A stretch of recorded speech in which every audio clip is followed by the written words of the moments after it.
朋友你好，我是所长。今晚的夜色很沉，特别适合倒上一杯酒，咱们关起门来聊点成年人世界里那些不怎么体面但又绝对真实的潜规则。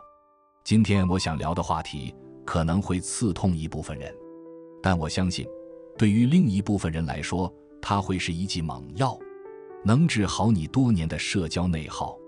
这个话题就是社交。前2天我在后台收到一条私信，一位年轻的听友跟我倾诉，说他在公司里总是活得很累。他说，所长，我明明对每个人都很好，见人先笑，遇事先让，哪怕心里不舒服也习惯性忍一忍，可为什么大家还是忽略我？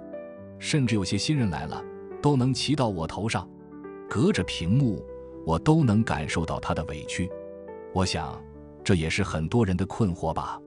我们从小被教育要温良恭俭让，要与人为善，要搞好关系，于是我们怕得罪人，怕被误解，怕被孤立。但结果往往很讽刺，你越努力处好关系，越容易被忽视，你越小心翼翼，越得不到对等的尊重。于是你开始自我怀疑，是不是我情商不够？是不是我不够圆滑？朋友，今晚我想告诉你一个残酷的真相，你并不是不会社交，而是误解了社交的本质。社交是一场无声的实力阅兵，而非温良恭俭让的茶话会。成年人的关系从来不是靠人好、态度好维系的，而是靠价值与能量的共振。别人对你的态度取决于你的强弱，与其他没有任何关系。0-1你的态度是你实力的回响。咱们先来做一个心理实验。假设你现在要去参加一个聚会，推开门的那一瞬间，你的目光会落在谁身上？大概率是那个穿着得体、谈吐自信，或者大家都在围着他转的人，对吧？你会本能地想要靠近他，想听听他在说什么。而那个缩在角落里低着头玩手机的人，你可能连看都不会看一眼。这就是人性。成年人的社交大多基于实力评估，你可能不愿意承认，但每一次成年人的社交接触，本质上都是一场极其迅速，几乎是本能的心理扫描。对方的潜意识会在很短时间内完成几个判断：你有没有价值？你是否稀缺？你是资源、威胁还是无关变量？这个判断并不完全取决于你说了什么，而取决于你整体呈现出的实力信号，你的专业能力，你能调动的资源，你的成长潜力，你的情绪稳定度，甚至你对边界的掌控能力。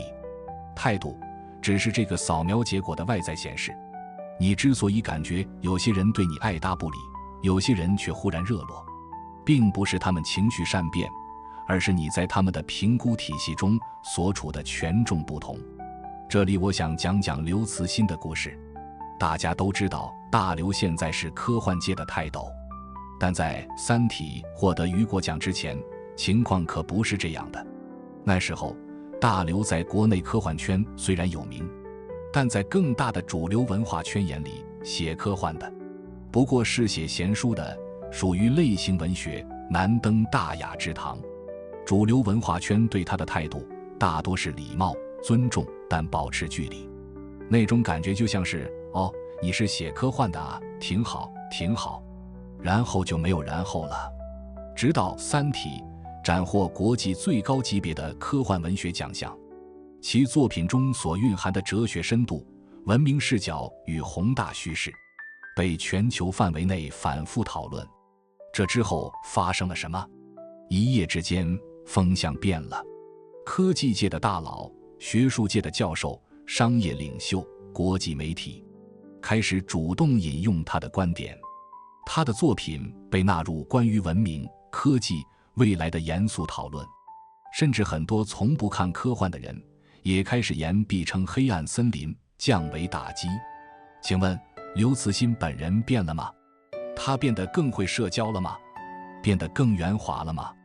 没有，他还是那个在电厂上班、性格内向、不善言辞的大刘。但他所携带的思想实力完成了一次阶跃式升级，于是世界对他的态度也随之发生质变。这并不是势力，而是一种高效的社交逻辑。在一个时间和注意力极度稀缺的世界里，人们本能地会把精力投向星号高价值节点星号。你的实力就是你在人际网络中的信号发射功率，功率强，信号就强，收到的人就多；功率弱，信号就弱，自然就被淹没在噪音里。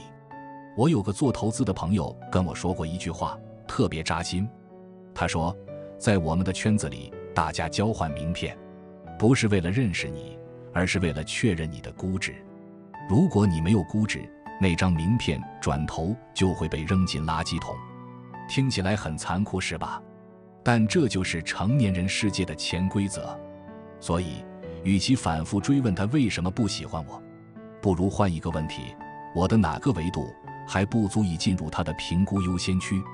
记住，社交中的态度是果，实力永远是因。02慕强是写在基因里的生存算法。说到这儿，很多人可能会觉得，所长，你这也太现实了吧？难道人与人之间就没有纯粹的感情了吗？朋友，我理解你的不适。我们都渴望那种不掺杂任何杂质的情感，像高山流水遇知音。但我想告诉你的是，就算是伯牙子期，那也是建立在双方音乐造诣、实力对等的基础上的。如果子期是个音痴，你觉得伯牙会视他为知音吗？很多人不愿意承认慕强，是因为这个词听起来不够体面，好像显得很功利。但事实是，慕强与道德无关，它是一套写进人类基因里的生存算法。咱们把时间倒推回几万年前的原始社会，那时候人类面临着严酷的生存环境，野兽、饥饿、寒冷随时可能夺走性命。在那个环境下，靠近谁最安全？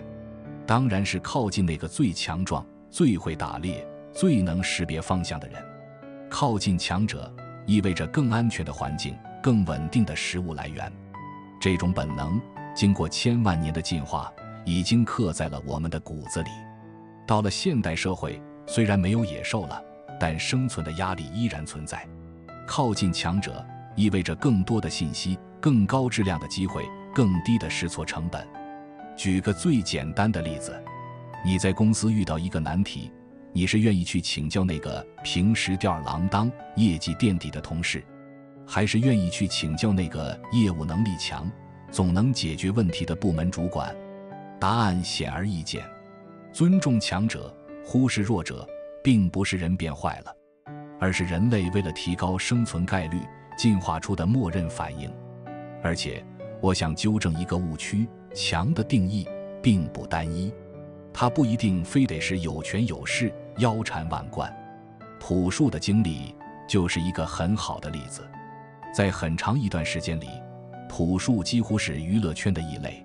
他不热衷应酬，不擅长社交，甚至对很多行业规则表现出抗拒。录节目录到一半，他说我困了，我要回去睡觉。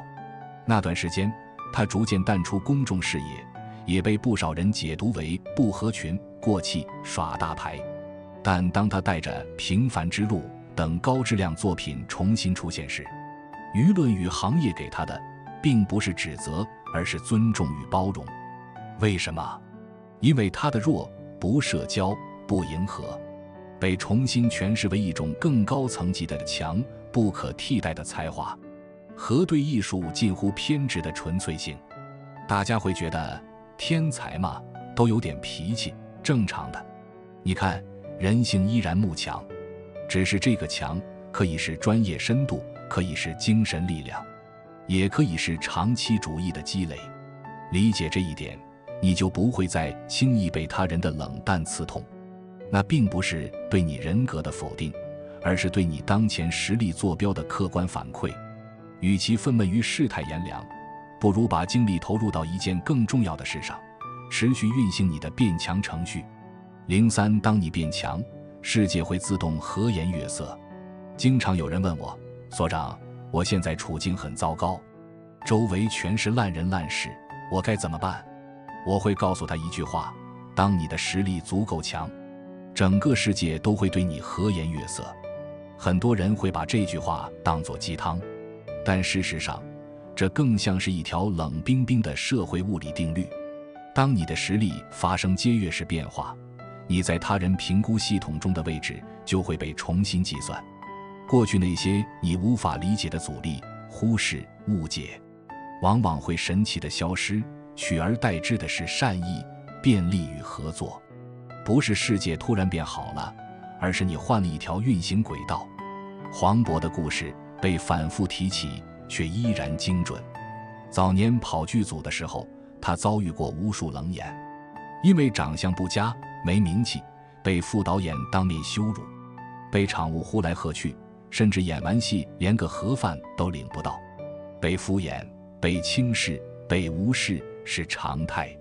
那时候他满眼看到的都是人性的丑恶。后来成名之后，他自己总结过一句话：现在身边全是好人，每一张脸都是笑的。